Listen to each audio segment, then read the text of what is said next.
My parents forced me to fund my sister's tuition and threatened to kick me out if I didn't follow their plans. But what I did next left them speechless. My sister Megan, who had been sitting with her arms folded like a judge at a talent show, shifted in her seat, clearly not expecting that response. And my mom? Well, she was already halfway into her sigh, the kind she saved for when I didn't play along. But this time, I wasn't playing. Let me back up a bit. I'm Evan, 32 years old, the older brother, the quiet one, the guy who fixes the broken sink at 2 a.m. and pretends he doesn't hear the family whisper about how he never quite lived up to his potential. For years, I kept my head down. I worked hard, paid my bills, and paid their bills too when they came up short, which they always did. I helped Megan with her rent, her groceries, her tuition, quietly. No credit needed, just one less burden for the golden child.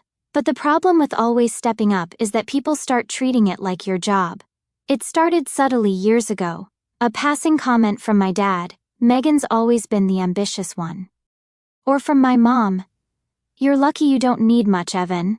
And Megan, she just soaked in the praise like sunlight, tossing me the occasional thanks the way you might tip a waiter who refills your water without being asked. But it all boiled over one Sunday afternoon in March.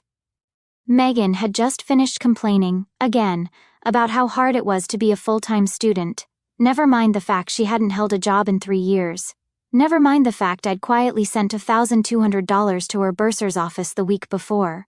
Dad turned to me then, out of nowhere, with this cold look in his eyes and said, "You should apologize. Your sister deserves respect, not you." Just like that, as if my years of sacrifice were nothing. As if respect was something only Megan was entitled to. And I just smiled. "All right," I said, pushing back from the table. "Then she can cover her own tuition."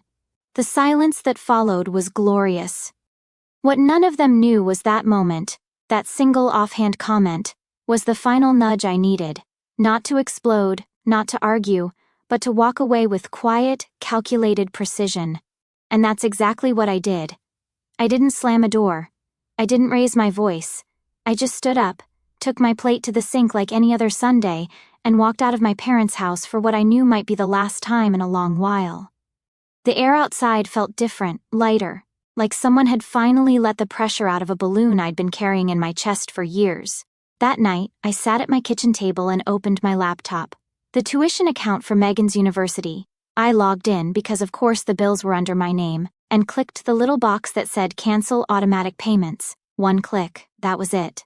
Then I went to the utility accounts, the ones tied to my parents' address, the ones I'd been secretly covering for the last 3 winters because the heating bill always got out of hand.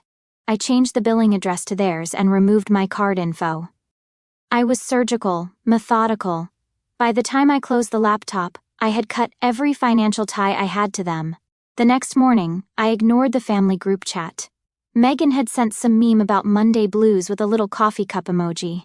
I guess the reality of what I'd said hadn't hit yet, but it didn't take long. 2 days later, I got a call from my dad.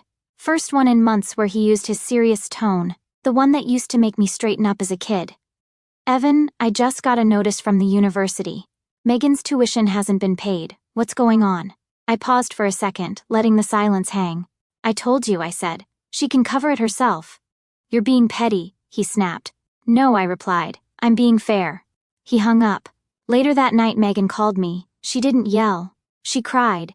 Said she didn't understand why I was doing this to her. That school was stressful enough. That everything was just so expensive. I could have said 1,000 things. About the new iPhone she bought last month. About the nights out. About the DoorDash receipts I used to quietly pay off. Instead, I just said, "I know it's hard. You'll figure it out." And then I hung up too. Over the next few days, the house of cards I'd been holding up began to collapse. The gas was shut off at my parents' house for 2 days because the autopay didn't go through. Megan's classes were frozen due to a past due balance. My mother called to ask if I had accidentally turned off the payments. Accidentally. I didn't answer that one. I started working overtime, not because I had to, but because I wanted to.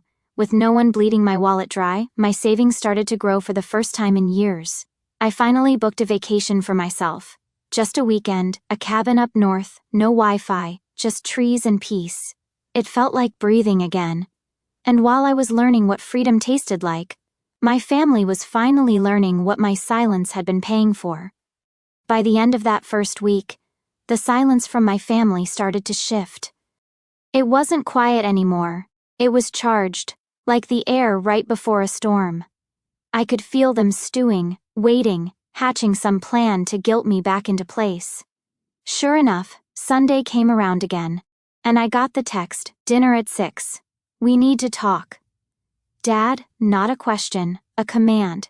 The kind he'd used my whole life, the one I used to drop everything for. But this time, I didn't reply. I went grocery shopping instead, bought myself some decent steaks, cooked them medium rare, and ate while watching a documentary about people who escape cults. The irony wasn't lost on me. Monday morning, I woke up to 3 missed calls from my mom and 1 from Megan. The voicemail she left was quiet, almost rehearsed. "Hey, I know things have been tense. Dad he says things sometimes, but I really need your help, Evan. They froze my school account. I can't register for next semester. Can we talk?" She sounded different, not apologetic, just afraid. And I won't lie. There was a flicker of sympathy in me, but it passed quickly. I remembered her laughing at dinner a few months ago about how she couldn't live like a broke college student, how she joked that she had a sponsor, meaning me. I remembered the time she asked for textbook money, then posted a story from a spa weekend.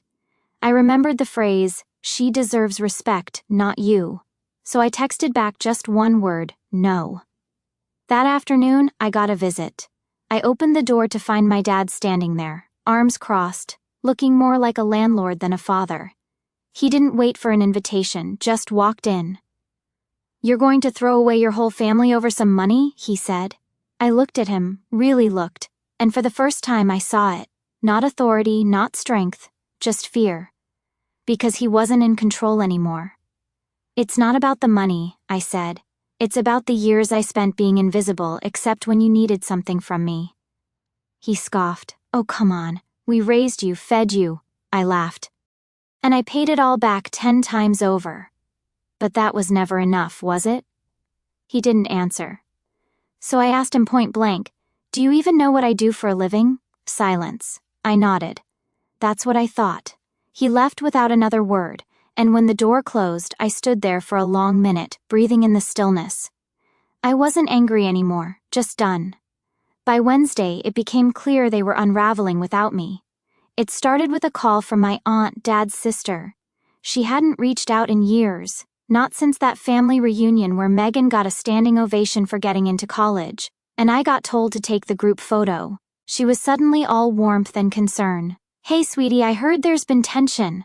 Your dad's just stressed, with bills and Megan's school stuff. He says things he doesn't mean." I almost laughed. They had activated the extended family guilt squad.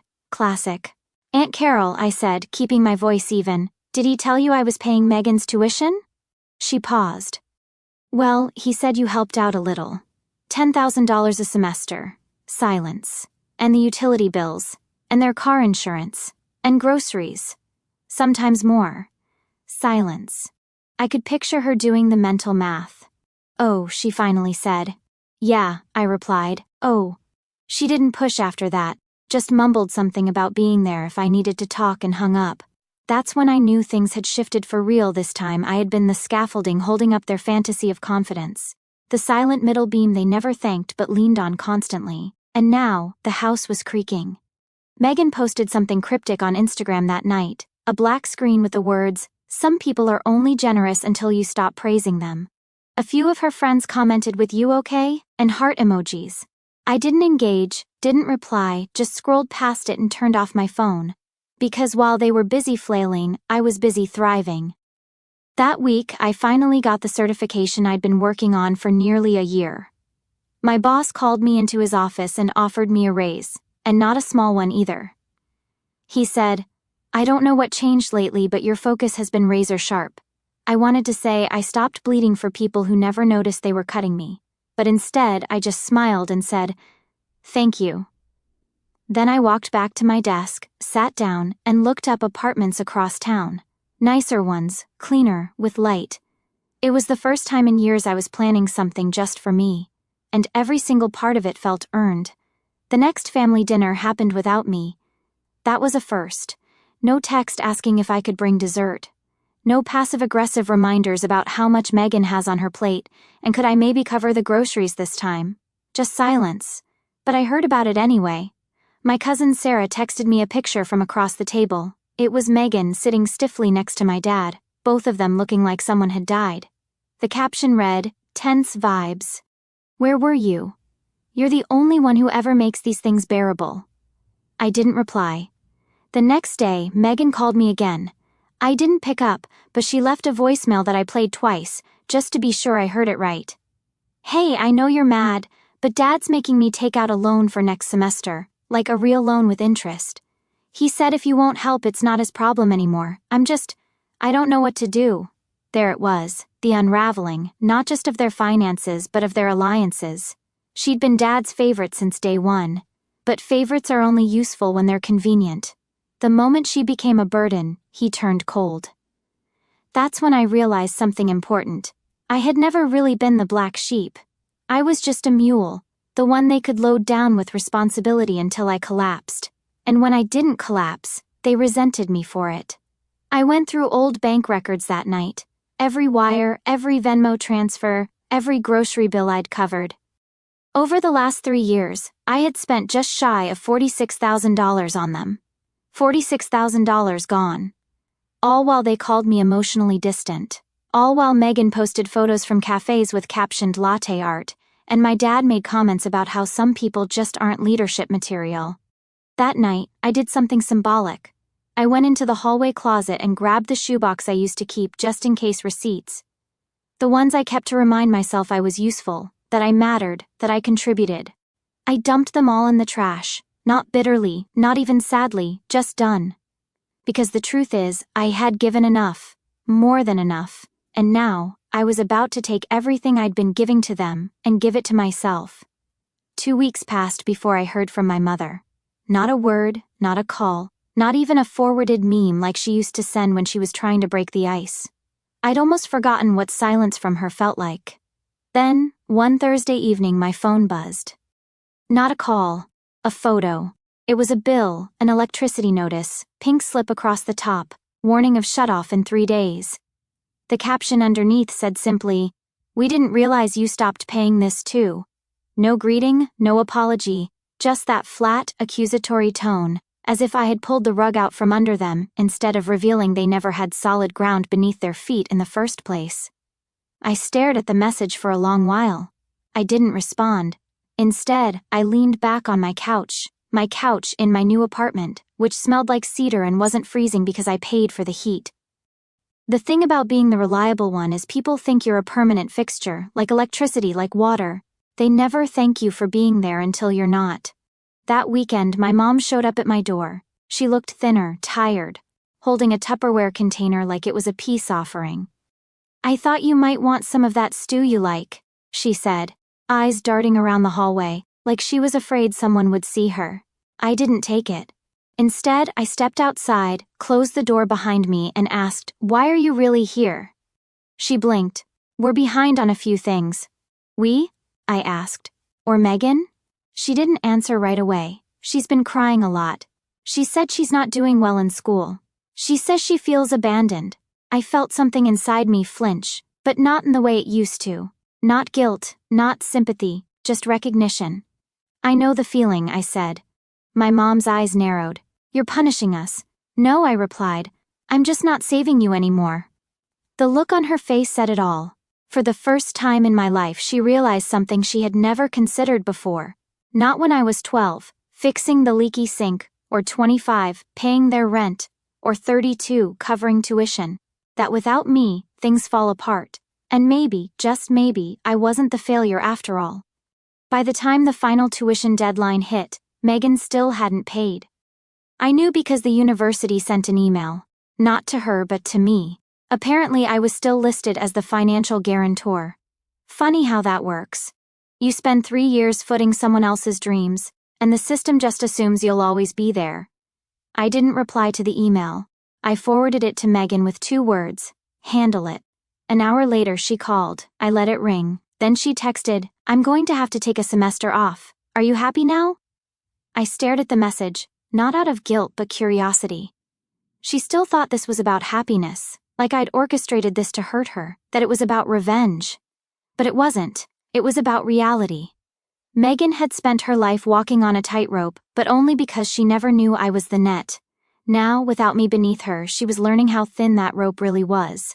That week, I got a card in the mail from my dad. A literal card, Hallmark, with a generic front that said, "Let's talk things out." Inside, he'd written, "You've made your point, but your sister's struggling. She's still family. We can move past this, but only if you come to the table." I chuckled. Come to the table. As if I hadn't spent my whole life at that table. Silent, serving, unseen. As if they hadn't yanked the chair out from under me the moment I started asking for a little space to breathe. I didn't respond to the card. I tucked it in a drawer not to revisit it but to remind myself later that the apology never came. Not really. That same week I got my first real taste of what life could be, without them pulling on every loose thread of my time and money. I bought myself a new suit, not because I needed it, but because I wanted to see myself in something sharp. I looked in the mirror and barely recognized the man staring back. He looked lighter, firmer, real. Then I booked a weekend trip. Nothing big, just a cabin by a lake, quiet, alone, my kind of luxury. And while they scrambled to figure out how to pay the bills, I sat by the fire that Saturday night with a whiskey in one hand and no phone in the other. No emergencies, no requests, no guilt, just peace. 2 months after I cut the cord, Megan dropped out. Not officially, at least not at first. But I heard about it from a friend who worked at the university. She stopped going to class, fell behind, missed deadlines, and eventually, they deactivated her student email. That was when she showed up at my apartment. I wasn't expecting her, and she didn't text first. Just knocked softly, like someone asking for a favor they knew they didn't deserve. I opened the door, and there she was, Megan, the girl who used to float through life like the world owed her something just for showing up. But now she looked small, tired, diminished. Her voice was barely a whisper. "Can I come in?" I didn't answer. I stepped outside instead, closed the door behind me, and leaned against the railing. She hesitated, then followed, wrapping her arms around herself like the cold had just reached her. "I thought you hated me," she said. I looked out over the parking lot, not wanting to make it too easy. "I don't hate you. I just stopped sacrificing myself for you." She flinched, like I'd slapped her. "You could have told me you were done." "I did," I said. "You just didn't believe me." Silence. "I thought," she started, voice cracking. "I thought you'd always be there." There it was, the unspoken truth. They all thought I'd always be there, that no matter how invisible I was, how used up, how unappreciated, I'd never leave.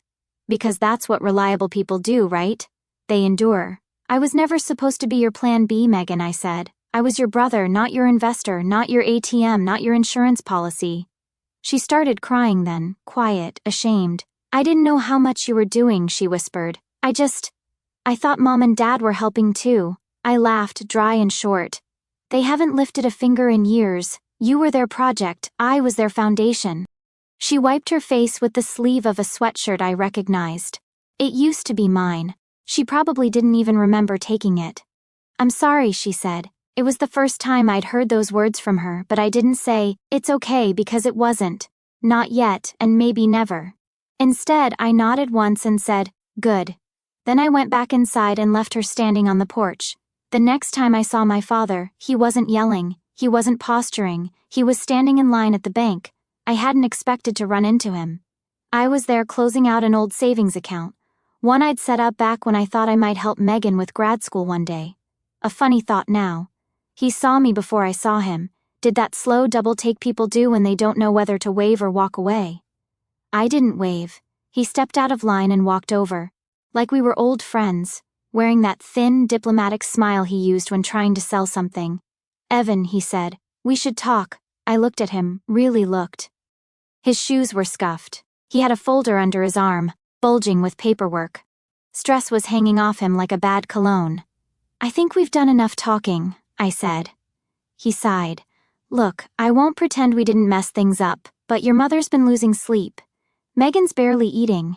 We just want to put this behind us." You mean now that the bills are stacking up and I'm not cleaning up the mess? He opened his mouth, closed it, looked at the floor. I didn't know it was this bad, he finally said. No, I said. You didn't want to know. That landed. I saw it in the way his shoulders sagged, the way he suddenly looked older than I remembered. I was wrong, he said quietly. Not the full apology, not the ownership, but close. I could have said a lot in that moment. I could have offered a sliver of grace, opened a door, extended something to ease the weight. But then I remembered the years of being invisible, of being blamed, dismissed, used. So I said, you're not the one who gets to say when this ends.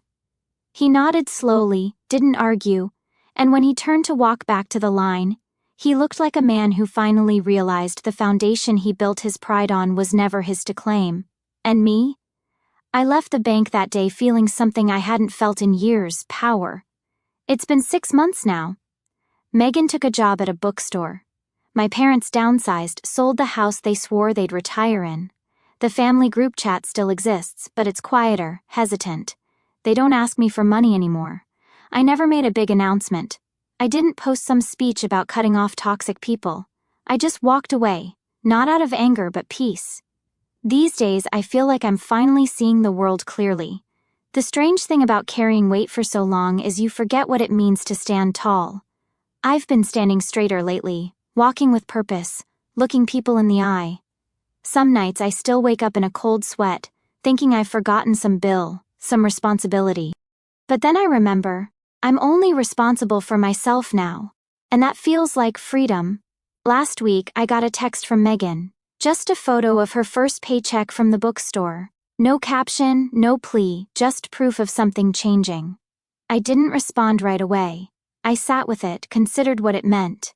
In the end, I just texted back, proud of you. Because despite everything, I was.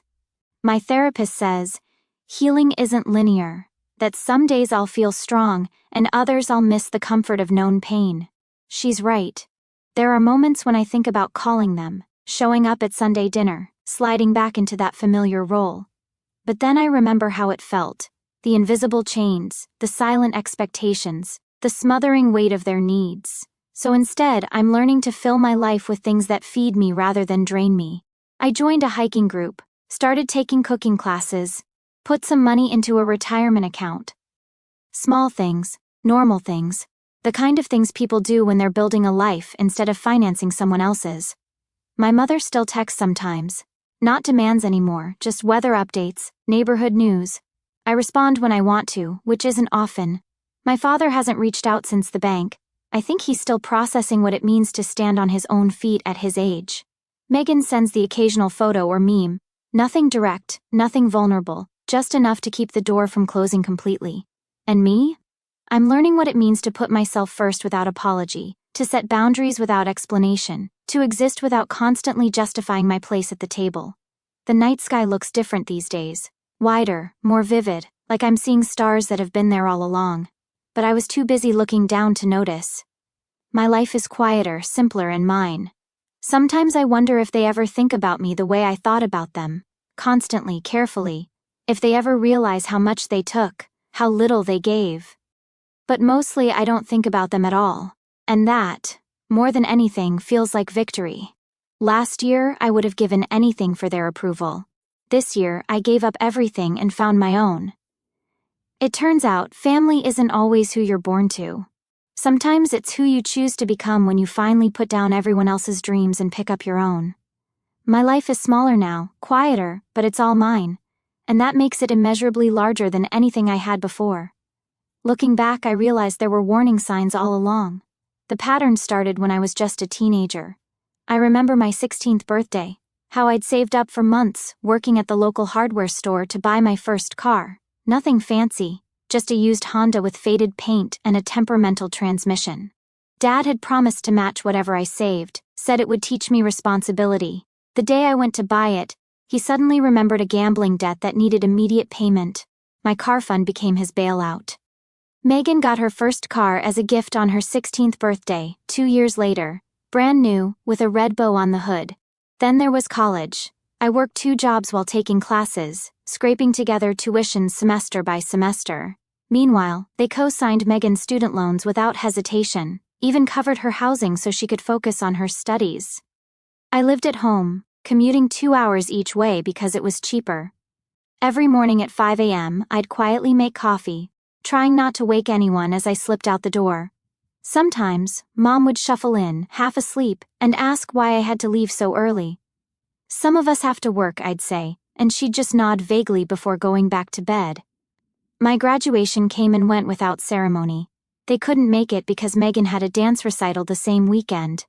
"You understand," Dad said, not really asking. I sat alone at commencement, watching other families cheer and take photos. Afterward, I treated myself to dinner at a chain restaurant and drove home in silence. My diploma arrived in the mail 2 weeks later. Mom taped it to the refrigerator like a child's drawing, where it stayed for 3 days before being replaced by Megan's acceptance letter to her dream university. The first time I covered their mortgage was during my second year out of college. Dad called at midnight, voice tight with panic. "We're 30 days behind. They're threatening foreclosure." I was just getting on my feet, had finally moved into my own apartment after saving for months. The payment wiped out my emergency fund, but Dad promised it was just this once, a temporary setback. 3 months later, the scene repeated, then again, and again. Meanwhile, Megan flunked out of her first university, then transferred to another, more expensive, better support systems, Mom explained. Each transfer came with new fees, new housing deposits, new textbooks. Each time, the family finances mysteriously couldn't stretch to cover it, but mine could. Somehow. I remember one Thanksgiving, sitting at the table while everyone shared what they were grateful for. Mom was grateful for Dad's new promotion, which never seemed to alleviate their financial troubles. Dad was grateful for Megan's perseverance in school, despite being on her third university in 4 years. Megan was grateful for her new study abroad opportunity that I had secretly funded after Dad called me in desperation. When my turn came, I said I was grateful for steady work. Dad raised his glass and said, "At least someone in this family knows how to keep a job," and they all laughed. I smiled too, fork pushing food around my plate, wondering if they realized the irony. Christmas gifts followed the same pattern. I'd receive practical items, socks, a gas station gift card, sometimes a sweater that was clearly on clearance. I always acted appreciative. Meanwhile, Megan unwrapped designer handbags, expensive electronics, concert tickets. "She has more expensive taste," Mom would explain with a shrug when she thought I wasn't listening. When I turned 30, I bought myself a modest house. Nothing extravagant, just a small 2-bedroom with a yard where I thought I might eventually get a dog. I invited them to the housewarming. Dad walked through the rooms, pointing out all the things that needed fixing. Mom wondered aloud why I'd chosen such an out-of-the-way location. Megan asked if I was going to do something about the outdated kitchen. Not one congratulation, not one acknowledgement that I'd achieved this milestone entirely on my own while still helping them. That night, after they left, I sat on my new front steps and realized I felt more alone in their presence than in their absence. 2 months later, when their water heater burst, flooding their basement, I was the first person they called, not for emotional support, but for my credit card number.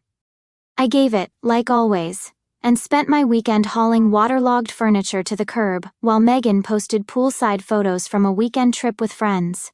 "Much needed me time," her caption read.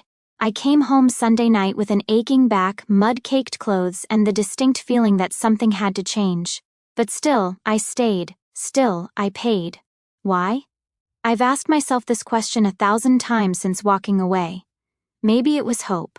Hope that eventually they'd see me, really see me. Maybe it was guilt, the kind that good parents instill in you from childhood, the belief that family comes first, always.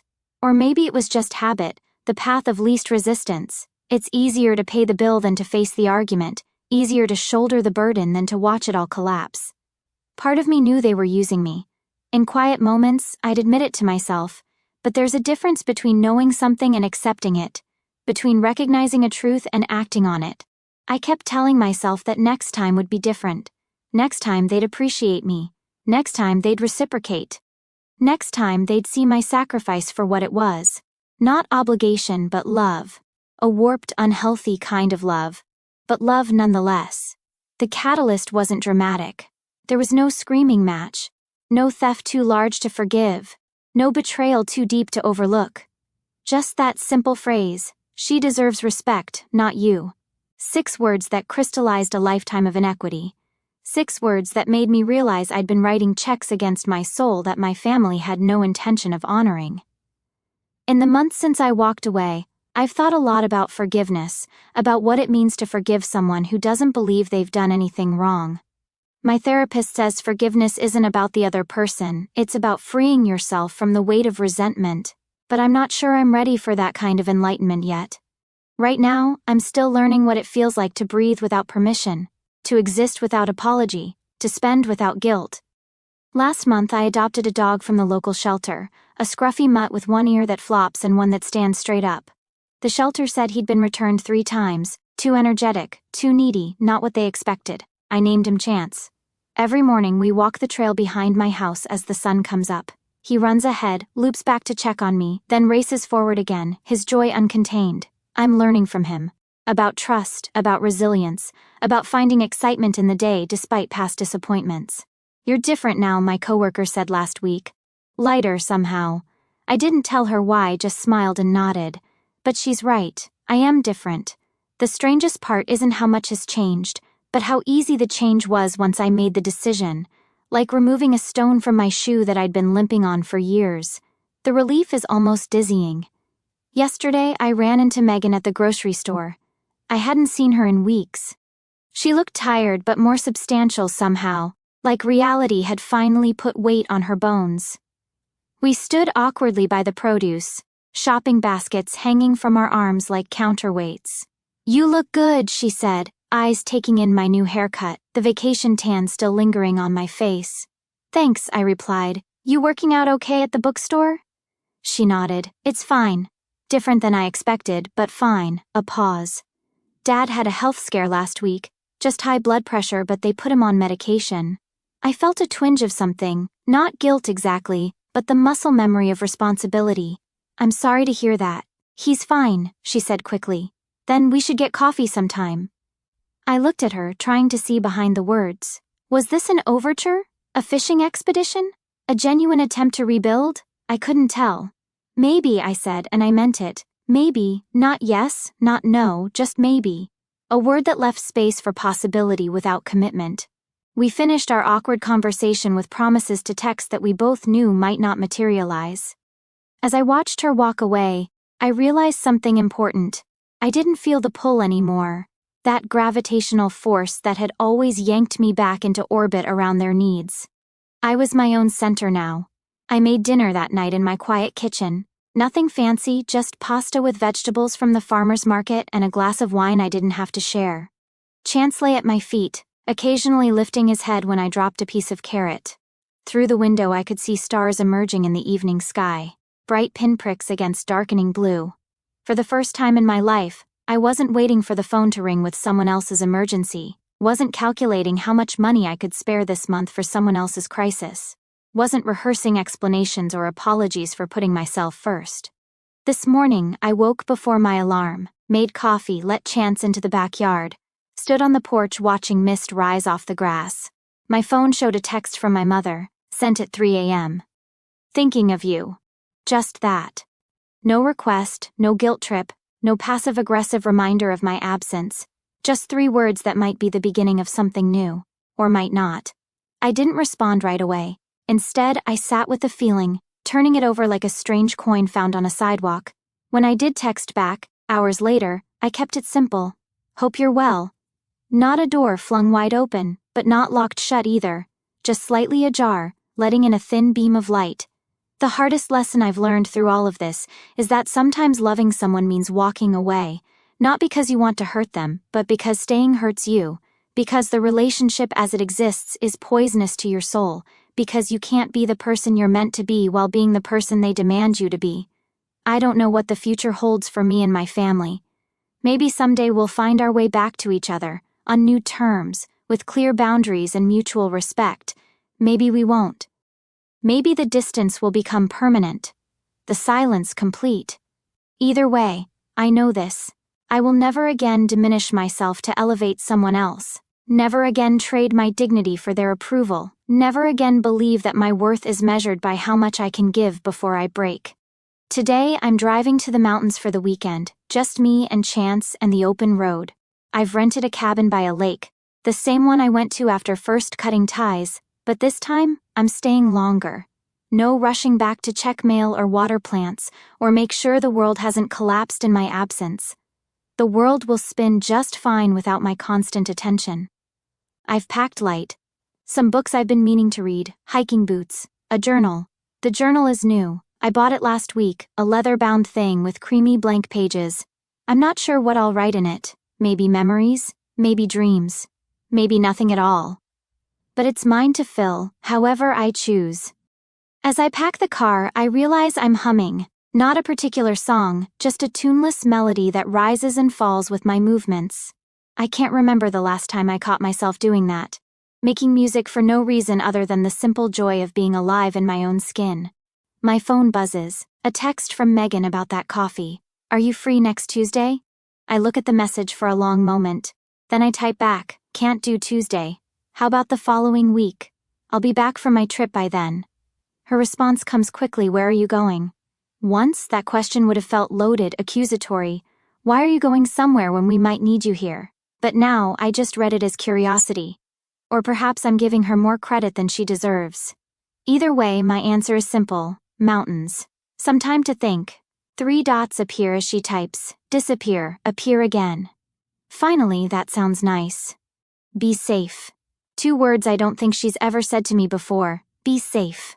Not bring me back something, or I need you to, or before you go, can you? Just be safe. Maybe she's changing too. Maybe this forced separation has been good for both of us. Or maybe I'm reading too much into a common pleasantry. Time will tell. I finish loading the car. Chance jumps into the passenger seat, nose already pressed to the window in anticipation of adventure. I take one last look at my house, the porch light I'll leave on, the mailbox full of unwanted flyers, the flowering bushes I planted last spring. It looks like a home. My home, not a way station, not a pit stop, not a place to collapse between crises, but a home. I slide into the driver's seat, adjust the mirror. The face that looks back at me is familiar yet different, calmer, more present. I start the engine, put the car in reverse, and begin the journey away from everything I've known. But this time, unlike all the times before, I'm not running from something. I'm driving toward myself. The road stretches ahead, winding through neighborhoods, then suburbs, then open country. Chance pants happily beside me, occasionally nudging my arm with his wet nose. I roll down the windows once we hit the highway. Let the wind whip through the car. It feels like flying, like freedom. My phone buzzes again on the seat beside me. I don't check it. Whatever it is, crisis or pleasantry, demand or genuine connection, it can wait. Right now, this moment belongs to me alone. The sky, the road, the future stretching endless before me, all mine to navigate as I choose. And for the first time in my life, that feels exactly right.